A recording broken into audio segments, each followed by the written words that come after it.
Thanks so much for being with us here on Atlanta News First Plus. I'm Joy Lim-Nakrin here with attorney Suri Chada Jimenez. Thanks so much for being with us, Suri. Okay, so I want to show everybody a live look inside the courtroom right now. Because if you have been missing this is on our secondary stream happening right now, a live look inside the courtroom in Fulton County Superior Court. That is Jeffrey Williams, aka Young Thug, and the trial is underway. And again, just giving you a live look inside. And the reason we're so lucky, I say, to have Suri here with us is because Suri was actually a defense attorney on this case, represented one of the defendants who has now had the charges against him dismissed, thanks to your work. I'm sure that client is grateful, Suri. But Suri, what do we expect in terms of what we'll see in court today? Well, it's going to be same old, same old. Witnesses going slowly because the state keeps asking a lot of questions. If they don't act like the answer, they continue to ask the same questions. And of course, the defense is going to object.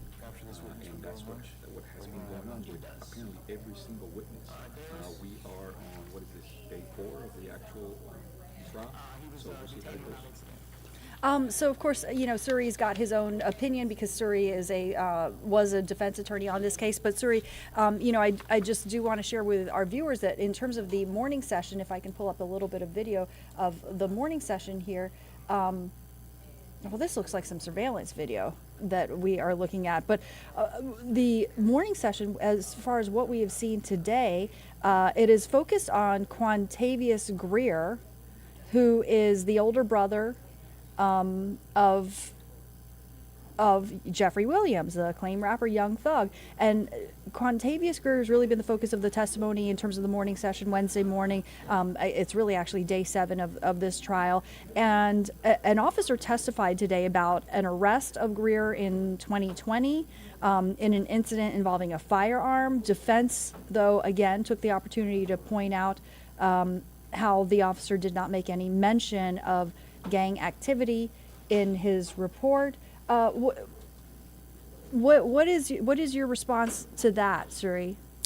My response to that is, according to the state, YSL, Young Stoner Life, Young Slime Life, Young Successful Life, whatever you call it, has been wreaking havoc in the city of Atlanta, specifically in Cleveland, also known as Bleveland, for over 10 years. However, all these officers with all these hours of training, all these hours in the street, all their investigative techniques, every time they interact with people that are allegedly linked to YSL, none of them put on the reports gang signs, flags, colors, symbols, any identifiers. Everything is after the fact. Everything is after somebody spoon feeds them reasons to classify somebody as a gang member.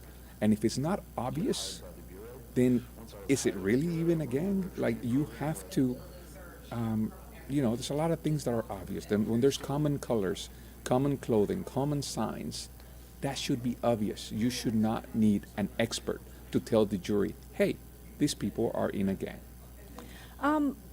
So you were commenting on a moment in court. I think you were talking about a moment in court yesterday in which Jeffrey Williams was yawning. Is that right? I think I'm going to be honest with you, and I know you keep bringing up that I might be a little biased, but this was disgusting.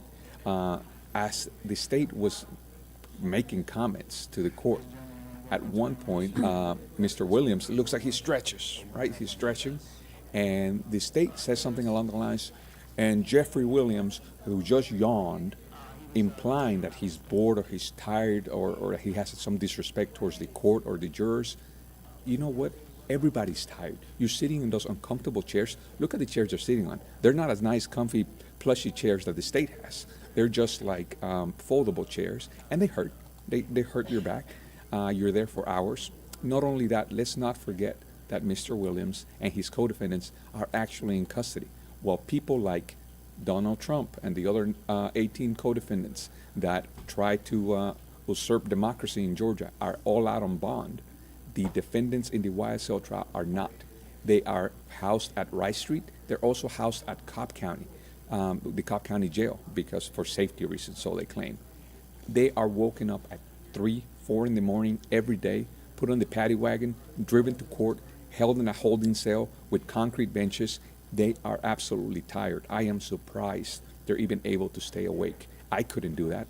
There's no way that you can drag me out of my cell every morning, sit me in a courtroom, and expect that I'm not going to stretch or adjust. It is not a sign of disrespect, and it's just petty. It's petty, and that's all they have. All they have is improper character testimony and trying to impute just illogical facts into a case that should have been a very simple case resolved within a couple of weeks. All right. So obviously you have very strong feelings here about this case. It's understandable. But, again, I mean, I think what you're pointing to is you think at times that it can be tedious, because what we are seeing is that, the prosecution is trying to go crime by crime, going years back to look at these various crimes. In some cases, they're small offenses, relatively smaller offenses, and really trying to make the argument that this is part of a larger scheme, that it's linked to a criminal enterprise, that it's gang activity. And like we mentioned off the top, the defense pointed out the officer didn't make any mention of gang activity in his report initially. So that said, I mean, do you think that's fair? I mean, do you think that it's, I know you're a defense attorney. Of course, it's the defense's job to, raise reasonable doubt. But, I mean, would you ordinarily know that it's gang activity off the bat? I think so. I think that we Okay. all know what gangs are, because gangs tag your neighborhood. Gangs wear similar colors. Gangs have similar tattoos. Gangs yell out that they're in whatever gang they might be. So out of all the witnesses and all the cases that have been presented so far, the only common denominator I can see is that they're young black men in Atlanta. That's about it. And I guess that's a crime in Atlanta. Okay. All right. Well, clearly you have some strong feelings about that. And I want to just show everybody a live look once again. This is inside of the courtroom.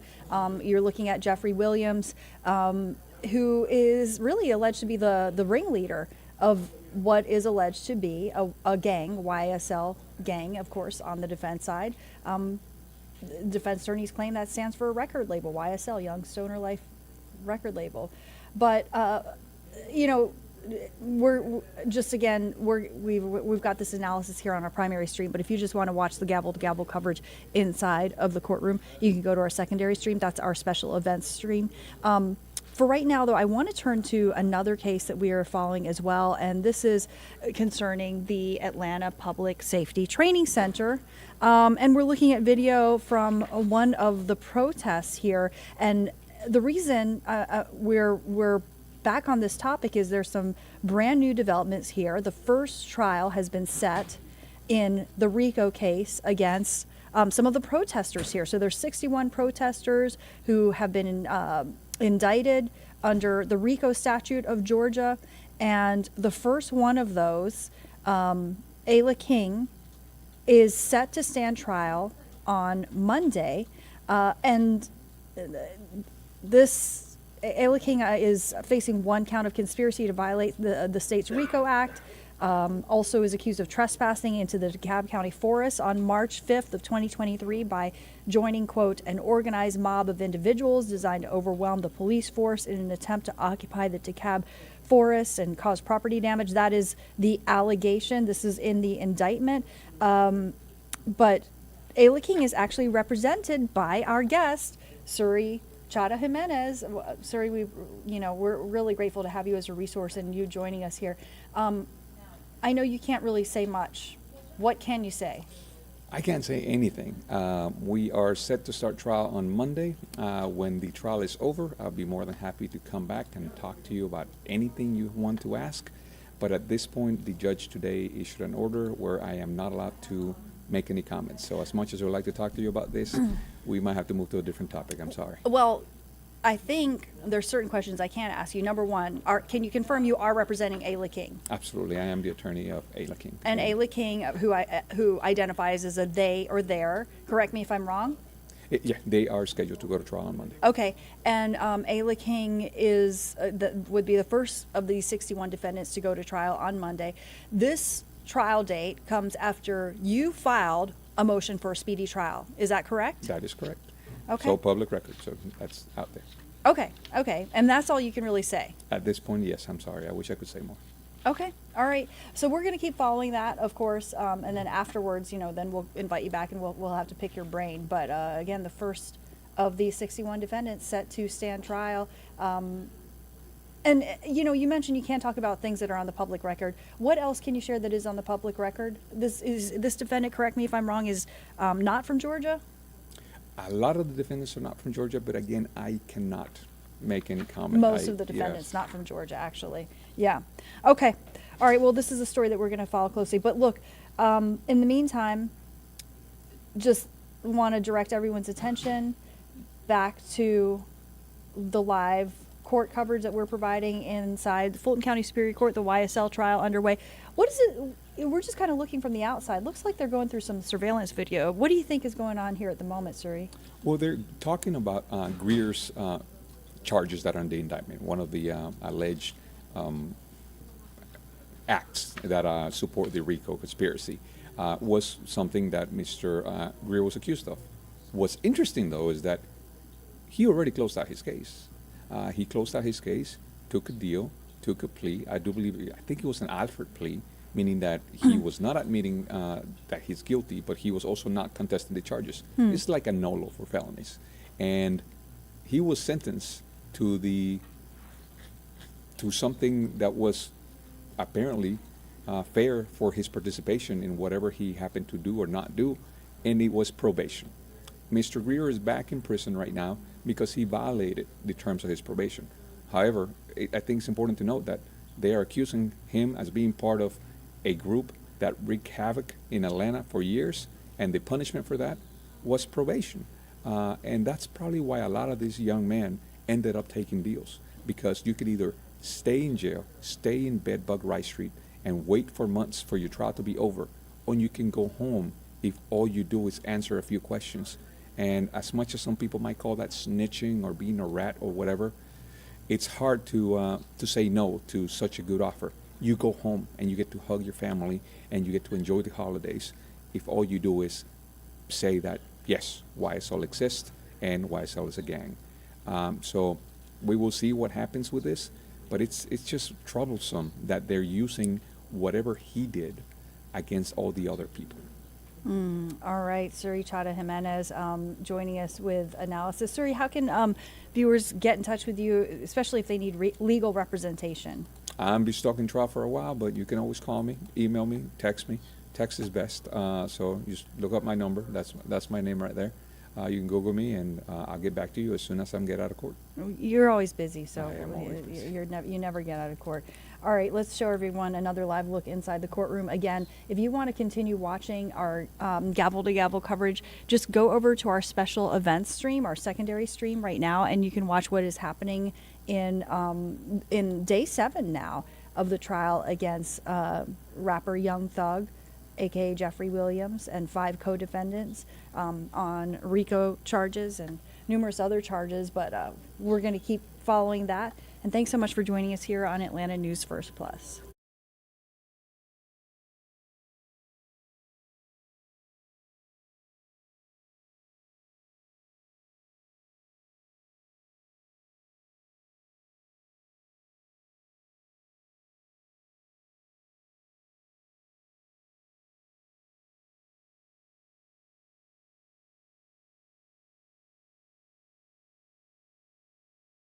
Okay. But I don't think you recorded sound.